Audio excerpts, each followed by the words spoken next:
Having a chord progression without at least one seventh chord is a lot like having a YouTuber without at least one why I'm quitting YouTube video. Just doesn't make a lot of sense. So today we're talking about seventh chords. We're going to start off with like a little magic trick that will help you always easily be able to play pretty much any seventh chord. And then after that, we'll talk a little bit about the music theory that goes into them and some cool different places to use it. All right? We're going to start off in the people's key, the key of G. All right? Now, there are different types of seventh chords, okay? There are 7 notes in any key, so any of those 7 notes can become chords, and they can also become seventh chords. 7 seventh chords.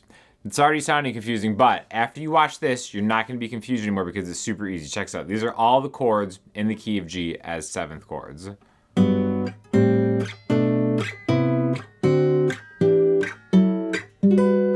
Okay? That's it. Super easy. We're only using 3 strings, and we're really only using like 2 shapes, okay? So the first shape we're going to use looks like this. It's just the G on the E string, 3rd fret. We're in the key of G, right? We have the 4th fret on the D string and the 4th fret on the G string. So I have my ring finger and my pinky pretty much locked together like this, okay? This is the really important part of this entire lesson. Your ring finger and your pinky are going to be locked together except for one time, and then they're just going to move through the chords, all right? The only thing that's going to change is either your pointer finger is going to be here or your middle finger is going to be totally in line with all of them, all right? So we've got 3, skip the A string, 4, 4, okay? Basically, for everything we're doing, we're going to skip the A string. We'll bring it in later, but this is just an easy way to remember every single seventh chords, just like this, all right? 3, 4, 4. 5, 5, 5, 7, 7, 7, 7, 7, 7 on the 7th chords, one of the 7th chords right here. It's so hard to say. Then check this out. So after this, after we go 7, 7, 7, we're gonna go 8, 9, 9. So I just wanna stop right here and just do these 4 chords. 1, 2, 3, 4, okay? This is so easy. This is easier than playing the regular major or minor triads. These are the first 4 chords in the key of G. We're thinking G major, A minor, B minor, C major, okay? Now, if I played full versions, it would sound like this.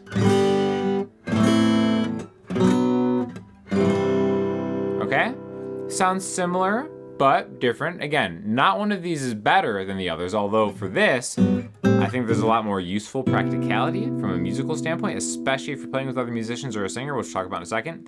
But look at how easy this is one shape, and then see, for the major ones, my pointer finger is offset by a fret. For the minor ones, they're just straight in line, okay? And then the reason that I'm using my middle finger is because that allows my pointer finger to kind of lay back to make it major again, okay? See, that's a great example going from the 7th fret one, which is a B minor, 7, to the 8th fret one, which is a C major, 7. See how that works? My ring finger and my pinky are sliding together 2 frets higher, and then my pointer finger just takes over. B minor, C major. Or finger style. Okay?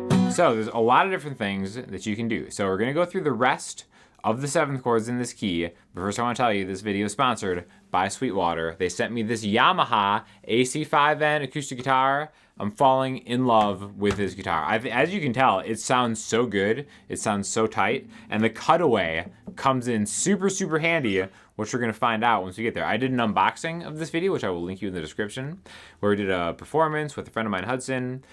And man, huge fan of this. So thank you to Sweetwater for sending this over. There's an affiliate link. If you ever get anything from Sweetwater, please use my affiliate link. It helps me out a lot, and it shows them that you watch my videos, and they keep sponsoring the videos, and we just keep coming up with the fire content. All right? So these are the first of the 4 chords of 7. All right?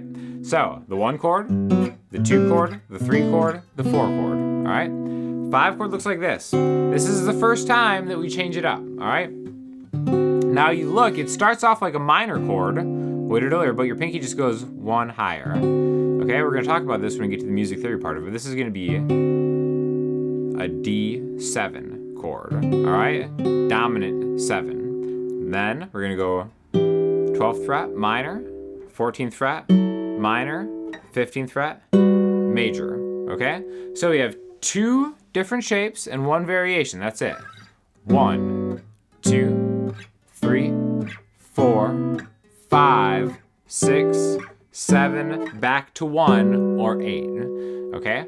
Now, if I said the actual names of these chords, we would get G major 7, A minor 7, B minor 7, C major 7, D dominant 7, E minor 7, F sharp minor 7, F sharp minor 7, flat 5, we'll talk about that in a second, and then back to G major 7, okay? Now, you may already be like, wow, these are way easier than the 7th chords that I look up.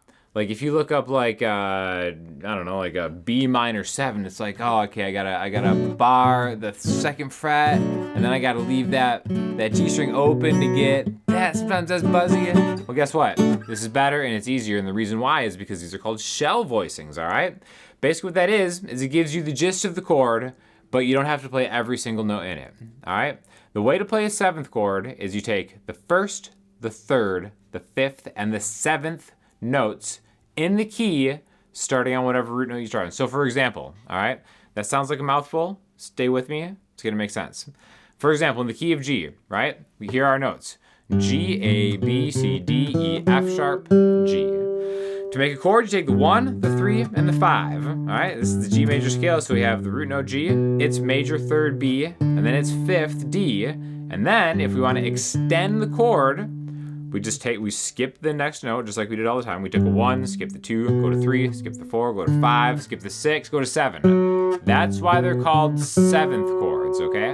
The reason this is G major 7 is because it's a major chord that we're adding its 7th note away from itself to 1, 3, 5, 7. All right, now, where my ring finger is, this 4th fret on the D string, you've already seen, guess what? There's that shell voicing chord that we're using that we started the exercise off with, okay? Basically, shell voicing means we're playing a 7th note chord, but we're not playing every single note. Instead of playing all 4 notes in this chord, we're just playing 3, but getting the gist of it. We're getting the sound of it, the vibe of a major 7 chord. So we have this root note, it's major 7, and then we have the B here. So it's root note, major 3rd, major 7, all right? We can leave the 5th out because we're assuming the 5th is in there. The relationship between the 1 and the 5 is super strong. Like a power chord, we can leave the 5 out, right? Just like if you're a real YouTuber, you can't leave out the I'm quitting YouTube, I'm leaving, I'm so mad at this platform because they don't show my videos to everybody that's subscribed, even though that would be impossible to send out that many notifications, and YouTube is the only reason I have a career, but I'm gonna complain about it because I'm huge. And I have the ability to do so. No. Shell voicings. Shell voicings are where it's at, guys. Root, major 7, 3rd, okay? Now, let's go to a minor one, okay? Really, it's a very similar thing, but we have, like, let's just, for example, we could play all the notes in the key of G starting on an A, B, C, D, E, F sharp, G, A. We have the 1, the 3, the 5, and the 7. That's what we need to play in A minor 7, an A, C, E, and a G. But guess what? For this, we just have a root note A. It's minor 7, which is in line. Here's a major 7, flat 7, and then instead of a major 3rd, we have a flat 3rd. Basically, that's the only difference between a minor 7 chord and a major 7 chord. It's the same exact chord. Root note and 5 are always going to be the same, but flat 3, flat 7, that puts us in line, okay? And again, you don't even have to remember that. You just have to remember the shape, which is amazing, even though it does help to learn the music theory. Sign up for my Patreon if you want to know more about that. But it's worth it to talk about it because not enough people talk about it.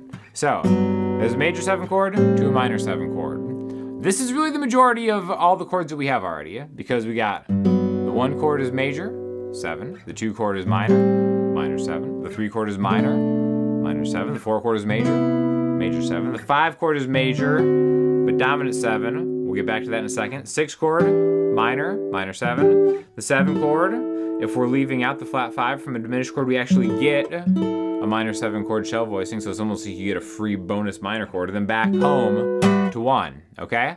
So, a lot of stuff that we're talking about here. Let's break it down even more. Let's talk about that 5th chord in any key, the dominant 7 chord, right? So D7, you probably played it like this. Sounds great on this Yamaha guitar. Any way you slice it up.